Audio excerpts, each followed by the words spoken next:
Continuamos en esta mañana de lunes y ahora establecemos contacto telemático, preste mucha atención. Está ya con nosotros el abogado Rogelio Valencia Alcíbar, analista político, máster en Derechos Humanos también. Vamos a hablar también de un tema que como país debería llamarnos a una profunda reflexión también, ¿eh? El Estado ha cumplido, el país ha cumplido con los héroes del CENEPA. Han pasado ya varias décadas desde este episodio heroico que elevó la autoestima de los ecuatorianos. Pero sí nos llama mucho la atención qué ha pasado con los héroes del CENEPA, sobre todo con aquellos que padecen las consecuencias de haber defendido la patria, ¿no? Incluso arriesgando su vida. Estimado abogado, buen día. Cuéntenos cuál es el presente de los héroes del CENEPA. Raúl, un muy fraterno abrazo y un muy buen día para todos y cada uno de los televidentes y por supuesto los internautas de este importante canal y siempre agradecido con Televisión Manavita, ¿no? Bien, la pregunta que usted hace es importante y por supuesto aprovechando pues el saludo que se hace a nuestros héroes deportivos allá en el Mundial, en este Mundial del 2026 y también por supuesto el abrazo fraterno y la solidaridad con la desgracia del pueblo venezolano por los dos terremotos que ha sufrido. En una combinación de circunstancias, teniendo claridad que entre enero, febrero, porque ese conflicto realmente se empezó a gestar desde diciembre del 1994 a enero y febrero de 1995, a la actualidad tenemos más de 31 años que han transcurrido de esta gesta, porque se trató de una guerra con nuestro vecino del Perú, la República del Perú, respecto a esta zona que se convirtió en motivo de discordia, donde está el río Cenepa, por supuesto, la cordillera del Cóndor y todos aquellos puntos como Base Sur, Base Norte, Coangos, Cueva de los Tallos, Tihuinza, por supuesto, que se convirtieron en elementos de un conflicto armado que en principio no fue declarado y posteriormente ya fue la guerra. ¿Qué sucede con aquellos excombatientes? Porque por supuesto siempre hay que ponderar el glorioso acto, fuerza, fortaleza que tuvo y bastante éxito nuestras Fuerzas Armadas, pero recordemos que en un momento de un conflicto, sobre todo cuando es exterior, no solamente nos quedamos con aquel número de soldados o militares preparados para este tipo de acciones como es una guerra, sino también aquellos que son los combatientes, personas que definitivamente como usted, como yo, en un momento determinado son requeridos por la necesidad y la amplia cuestión en la que ya definitivamente de alguna otra manera se extiende el conflicto. Y por eso muchas de estas personas son denominadas como los excombatientes, considerados por supuesto en una ley que está vigente desde el 2011 respecto a los héroes y heroínas, pero que de alguna otra manera en esa ley del 2011 se blindó específicamente lo que tiene que ver con lo que son los excombatientes del CENEPA de 1995 y por supuesto se hizo una consideración especial a aquellos que participaron en 1971 en un conflicto armado anterior con el mismo vecino del Perú.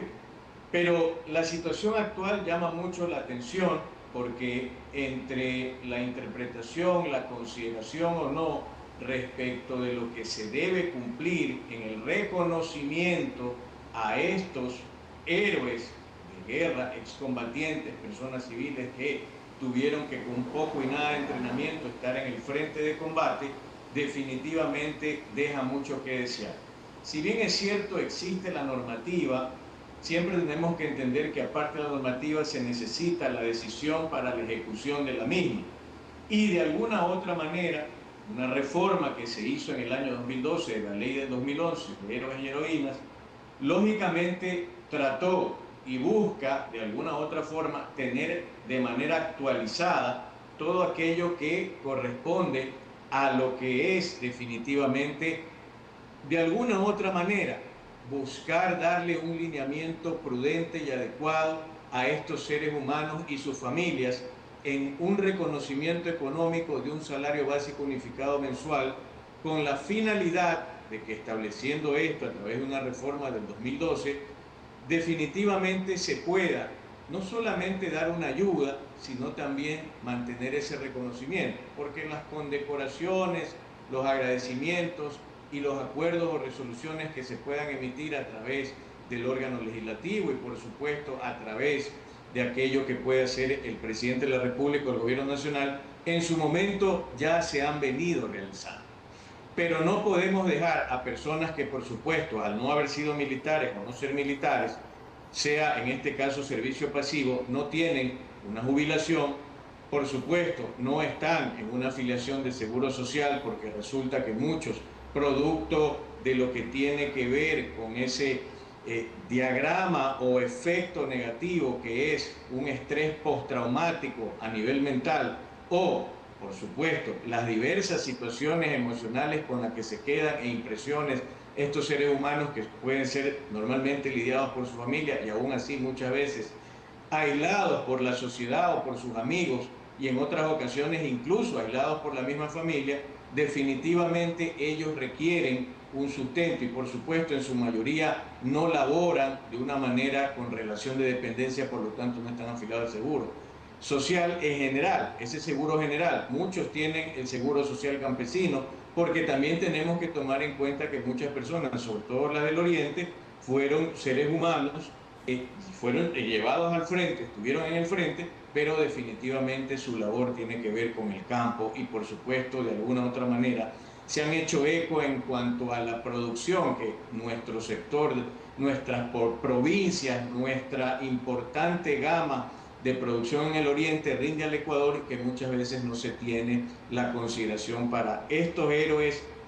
héroes silenciosos, héroes excombatientes y seres humanos que requieren la atención y la visión del Estado. De alguna u otra manera, cada uno de estos integrantes o excombatientes han ido de alguna u otra forma organizándose en diversas organizaciones, valga la redundancia, o estructurando mejor lo que es la sociedad civil debidamente organizada, para de alguna u otra manera hacer notar no solamente un reclamo, sino una propuesta de consideración y respeto a lo que ellos hicieron hace más ya de 31 años, y que definitivamente se cuenta con la gracia y la bendición de Dios de que muchos regresaron con vida y tienen la posibilidad de contar la experiencia dolorosa, grave y potente que fue estar en un conflicto como el que hubo. Abogado, no podemos precisar cuántos son, no, lamentablemente no se han organizado todos, y también debemos asumir que después de más de 30 años, algunos lamentablemente también ya han fallecido, ¿no? Por supuesto, mi estimado Paul, esa pregunta es importantísima. No existe con exactitud un censo poblacional de estos seres humanos, de estos ecuatorianos, que de alguna u otra manera estuvieron en el frente y que definitivamente en este momento forman parte de los excombatientes, entre lo que es concretamente los héroes del CENEPA de 1995. Recordemos, como lo dije en su momento, se ha considerado también aquellos que estuvieron en 1971, pero como usted bien lo refiere, muchos ya han fallecido y otros continúan con vida y haciendo o insistiendo en esta consideración que amerita una visión de una profunda reflexión del Estado, porque en la actualidad existe lógicamente un problema con aquel reconocimiento concreto a los excombatientes. No hablo en este caso exclusivamente de aquellos militares en servicio pasivo que también cumplieron su misión en el frente, sino de aquellos que de alguna u otra manera en estas organizaciones sociales buscan que se respete ese reconocimiento, porque la vulnerabilidad a la cual ellos se enfrentan es una vulnerabilidad con consideración jurídica, consideración legal. Si bien es cierto, muchos ya están en lo que tiene que ver con grupos de atención prioritaria, definitivamente tienen que ser atendidos por su calidad de excombatientes y por supuesto algunos ya con enfermedades catastróficas y otros ya de la tercera edad. Pero esta consideración es un reconocimiento que tiene que ser a su actitud, que definitivamente cala en lo que es el heroicismo o haber actuado como héroes frente a un llamado de su país en un momento de emergencia determinado como fue la guerra del Claro. Alto Cemento. Abogado, usted menciona que este hecho amerita, ¿no?, una profunda reflexión como país. Mire que cumplimos con pensiones vitalicias para mandatarios que muchos de ellos hoy están siendo investigados por actos de corrupción, ¿no? Y no cumplimos con este tipo de compromisos, con esta deuda histórica también, con héroes que nos defendieron y que arriesgaron su vida, ellos sí, por la patria, ¿no? Y que si establecemos los montos hay una diferencia económica abismal. Sí, definitivamente esas son las diatribas o las dicotomías, o por qué no decirlo, las incoherencias que tiene nuestro país respecto a circunstancias y situaciones que incluso a través de la sociedad civil debidamente organizada se planteó en su momento efectivamente la extinción de estas pensiones vitalicias para presidentes y expresidentes de la República, que está considerado en la Ley Orgánica de Servicio Público. Y cuidado, ¿no? Algunos reciben doble porque fueron presidentes, primero vicepresidentes, luego presidentes, etc. Pero más allá de esta circunstancia, lo que se requiere, porque existe la asignación presupuestaria determinada lógicamente por una ley especial para el caso, con su respectiva reforma, que considera específicamente a este grupo poblacional o a este segmento poblacional de los excombatientes, para de alguna u otra manera, más que rendir un homenaje, más que simplemente dar un reconocimiento, facilitar ese mecanismo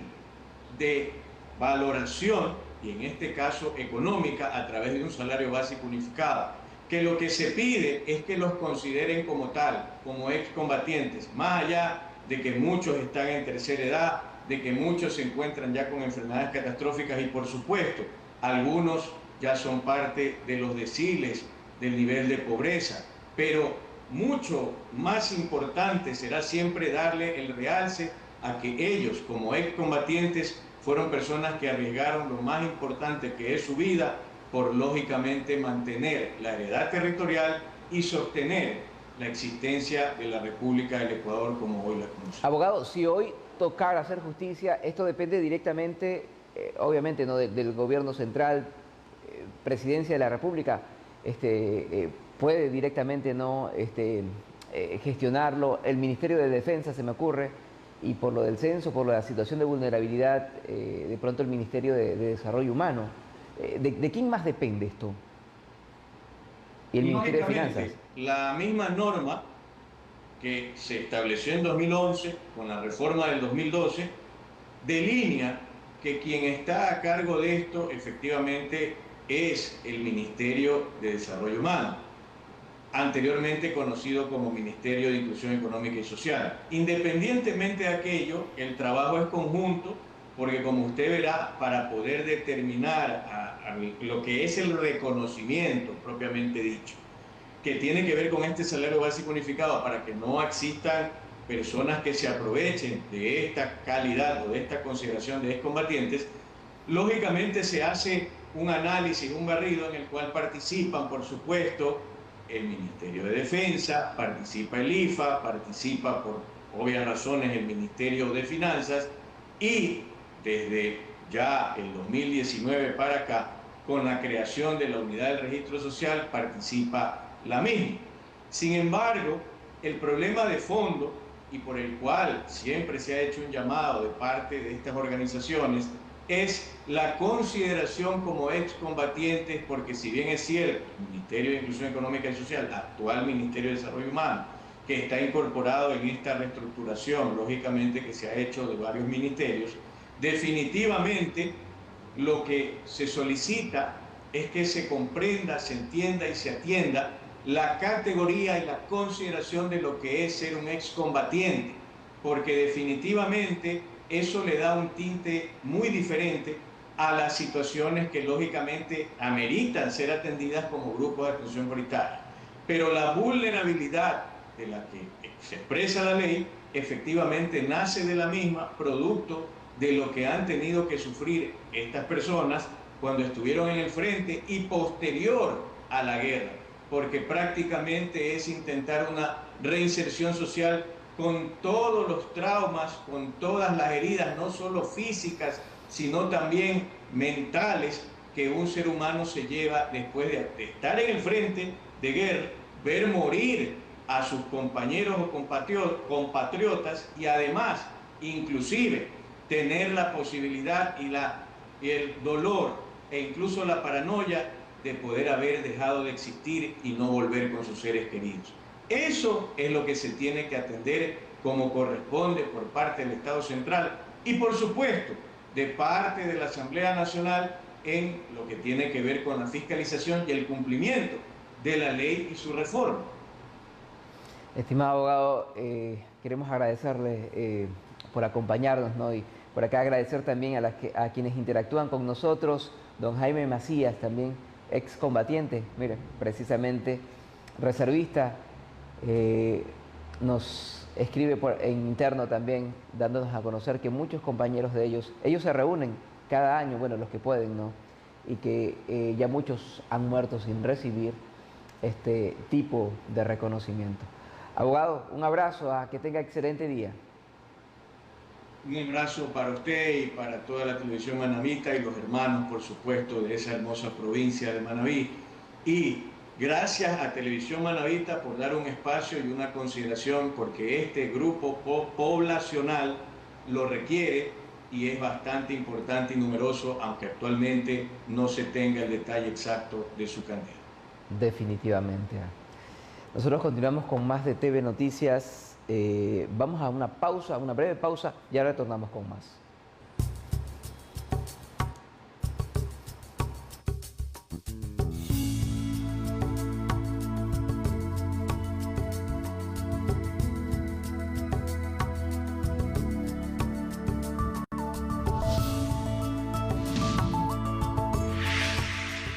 Televisión Manabita. Somos parte de ti.